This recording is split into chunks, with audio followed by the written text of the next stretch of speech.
ഞാനേ പുറത്ത് പോയിട്ട് വരാട്ടോ ലേബി ഇലക്ഷൻ വർക്കിന് വേണ്ടിട്ടോ. അയ്യോ ബേസിലേട്ടേ പോവല്ലേ, ഇപ്പത്തെ ഗ്യാസ് കുറ്റി വരും. അന്നേരം എന്നെ കൊണ്ട് തന്നെ എടുത്തു വെക്കാൻ പറ്റില്ല കേട്ടോ. ഞാൻ ഇപ്പൊ വരാന്നല്ലേ പറഞ്ഞ, എനിക്ക് അത്യാവശ്യമുണ്ട്. അയ്യടാ അതേ ഗ്യാസ് കുറ്റി വന്നു. പക്ഷേ ബേസിലേട്ടേ പോയി ഞാൻ ഇത് എങ്ങനെയാണ് എടുത്തു വെക്കും? കള്ളന്മാരുടെ ശല്യമാണെങ്കിൽ ഗ്യാസ് കുറ്റി കൊണ്ട് അവര് പോകും ഇപ്പൊ തന്നെ എടുത്തു വെച്ചില്ലെങ്കിൽ. ഇതെന്താ ലൈറ്റ് ഇതെന്താ ഗ്യാസ് കുറ്റിയൊക്കെ പിടിച്ചോണ്ട് രാവിലെ തന്നെ എങ്ങനെ? എന്റെ പൊന്ന് ചേച്ചി, ഞാൻ ബേസിലോട്ട് പറഞ്ഞത് എടുത്തു വെക്കാൻ. ആ മനുഷ്യൻ എടുത്തു വെക്കാൻ ലക്ഷ്യത്തിൽ കണക്കിലാന്ന് പറഞ്ഞു പോയി. ഒന്ന് ഹെൽപ്പ് ചെയ്യൂ, നല്ല കാലം എടുത്തു വെക്കാൻ വേണ്ടിട്ടേ.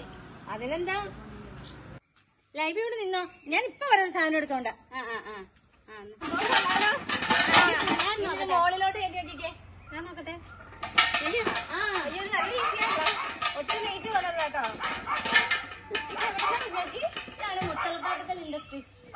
മുത്തലത്തോട്ടത്തിൽ ഇൻഡസ്ട്രീസ് നിങ്ങളുടെ എഞ്ചിനീയർ വർക്ക്ഷോപ്പിലെ പേരാണ്, പേര് മറന്നു കേട്ടോ.